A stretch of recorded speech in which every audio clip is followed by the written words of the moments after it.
Break के बाद एक बार फिर से आप सभी का स्वागत है। राजस्थान मंत्रिमंडल फेरबदल विस्तार को लेकर खबर यही कि तस्वीर साफ होनी है। बैठकों का दौर शुरू हो चुका है। आज रात को बैठक अभी सीएम के साथ केसी वेणुगोपाल, अजय माकन की, उसके बाद कल भी लगातार बैठकों का दौर चलने वाला है। सुबह से लेकर शाम तक क्या कुछ निकल करके सामने आएगा, मंत्रिमंडल विस्तार फेरबदल को लेकर लगातार नजर है। कांग्रेस के तमाम विधायक जो जयपुर में है या फिर जयपुर के आसपास है, उन सभी को लगातार फोन जा रहे हैं कि कल कार्यकारिणी की बैठक में सभी को शामिल होना है। अब कल की जो बैठक उससे क्या निकल करके आता है, नजर लगातार है।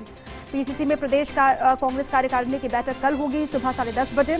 अचानक से ये बैठक बुलाई गई है। पहले से बैठक होगी या फिर नहीं होगी, इसको लेकर कोई स्थिति साफ नहीं थी, लेकिन अचानक से कह दिया गया कि पीसीसी मुख्यालय में कार्यकारिणी की बैठक होगी।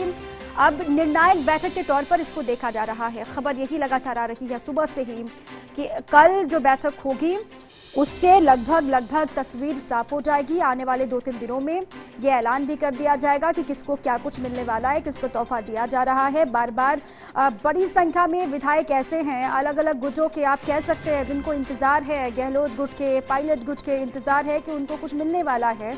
और साथ ही साथ निर्दलीय हैं, बसपा से कांग्रेस में आए हुए विधायक भी हैं, जिनको भी बहुत सारी उम्मीदें मंत्रिमंडल विस्तार फेरबदल को लेकर। अब खबर यही कि केसी वेणुगोपाल और अजय माकन एक फॉर्मूला लेकर के जयपुर पहुंचे हुए हैं। अब वो फॉर्मूला क्या हो सकता है, उसी पर भी मंथन हो रहा है कि क्या वो फॉर्मूला फिट बैठ रहा है या फिर नहीं बैठ रहा। इसी पर दिल्ली न्यूज एडिटर अदिति नागर मेरे साथ लगातार बनी हुई है। अदिति का एक बार फिर से रुख करती हूँ। अदिति, लगातार चर्चा इसी बात को लेकर कि क्या ये निर्णायक बैठक है जो आज भी हो रही है, कल भी होगी, उसके बाद तस्वीर साफ हो जाएगी। उम्मीदें बहुत सारी हैं, सभी को उम्मीदें बहुत सारी हैं, गहलोत गुट को भी, पायलट गुट को भी। लेकिन अब सवाल सबसे बड़ा ये है कि फॉर्मूला कैसा निकल करके सामने आएगा। बहुत मंथन मान लीजिए कि हुआ है, काफी देर इसको लेकर हो भी गया, काफी वक्त लग गया। अब इतने वक्त के बाद जब इसको लेकर कोई आखिरी तस्वीर उभर करके सामने आएगी तो किसको क्या मिलने वाला है, क्योंकि उम्मीदें बहुत सारी हैं सभी को।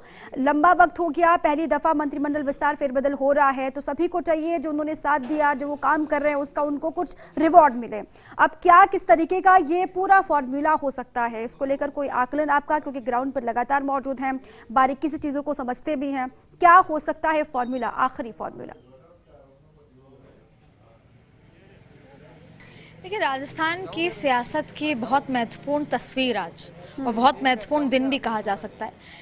देखिए, अक्सर मंत्रिमंडल का इंतजार जरूर रहता है, लेकिन इस तरह का इंतजार जहां पर बहुत लंबे समय से हर एक व्यक्ति और खास तौर पे कांग्रेस, इंडिपेंडेंट और बसपा से एमएलए यही सोचते आए हैं, और खास तौर पे जो बाड़ा हुआ, तमाम चीजें हुई, उसके बाद से हर एक व्यक्ति ये सोचता आया कि एक न एक दिन शायद मैं शपथ लूंगा, क्योंकि मैं वो व्यक्ति हूं जिससे सरकार बचाई है। मैं उन्हें 102 की बात कर रही हूँ, और वो 18 भी यही सोचते आए कि मैं वो व्यक्ति हूँ जिसने अपनी लड़ाई लड़ी, जो अपनी ही पार्टी के और अपनी सत्ता के खिलाफ भी गए, अपनी आवाज उठाने के लिए, और फिर आला कमान के कहने के बाद हम वापस पार्टी में भी आए। तो सभी लोग ये सोचते हैं कि हमको हमारा हक, हमारा अधिकार, चाहे मंत्रिमंडल मंत्री शपथ के रूप में, चाहे पॉलिटिकल अपॉइंटमेंट के रूप में, मिलना चाहिए। अब लड़ाई ये है कि जो पूर्व पीसीसी चीफ है सचिन पायलट, उनका ये मानना है कि उनको खुद कुछ नहीं चाहिए, लेकिन जो उनके साथ जो विधायक थे, जो नाराज होके, जिनको बागी नाम भी दिया गया, जो पहुंचे थे, जो उनके साथ खड़े रहे, वो उनको उनका हक दिलाना चाहते हैं। लेकिन इसके इतर एक अशोक गहलोत के साथ 102 विधायक रहे, डटे रहे, जिन्होंने सरकार बचाई। बहुत लंबे समय तक मंत्रिमंडल को इसलिए टाला जा रहा था क्योंकि हर एक व्यक्ति उम्मीद करने लगा था कि वो मंत्री जो है मंत्री बनेगा, वो उसको और भी तरह की जिम्मेदारी दी जाएगी, और संसदीय सचिव बना सकते हैं, उनको पॉलिटिकल अपॉइंटमेंट दी जा सकते हैं।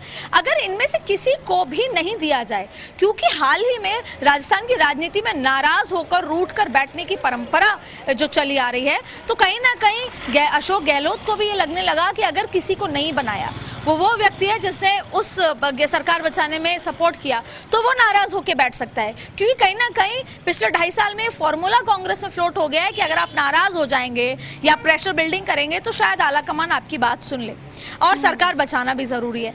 तो अब एक फॉर्मूला लेकर अजय माकन, जो कि बहुत डिफिकल्ट है, और उस फॉर्मूले का क्या समाधान निकलता है वो भी डिफिकल्ट है, क्योंकि मुख्यमंत्री अशोक गहलोत खिलाड़ी माने जाते हैं, और उसके इतर सचिन पायलट भी एक जो है पूरे कांग्रेस के उन नेताओं में से माने जाते हैं जो बहुत वाक्चातुर भी हैं, बहुत अच्छे कम्युनिकेटर भी हैं, और ना सिर्फ नॉर्थ ईस्ट वेस्ट साउथ हर जगह उनकी एक डिमांड भी मानी जाती है। तो कांग्रेस में ऐसे बहुत कम नेता हैं जो एक ऑलराउंडर के रूप में हैं।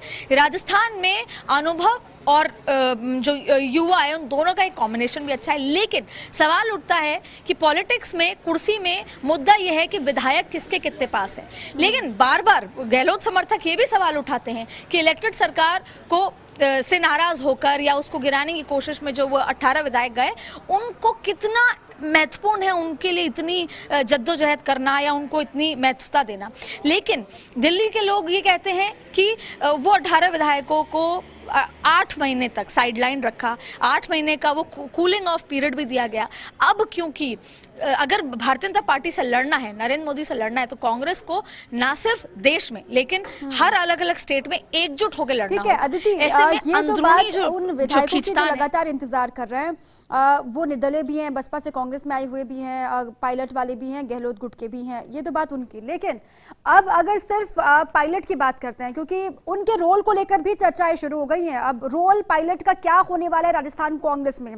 अब कुछ जो उनके समर्थक थे, जो उनके जानने वाले थे, उनके प्रशंसक थे, वो लगातार बीच में संकेत भी दिया। उन्होंने कहा कि वो प्रदेश में ही रहना चाहते हैं, वो कहीं बाहर नहीं जाना चाहते हैं, वो दिल्ली नहीं जाना चाहते, क्योंकि खबर ये भी निकलकर सामने आई थी कि एआईसीसी में कोई महत्वपूर्ण जिम्मेदारी उनको मिल सकती है।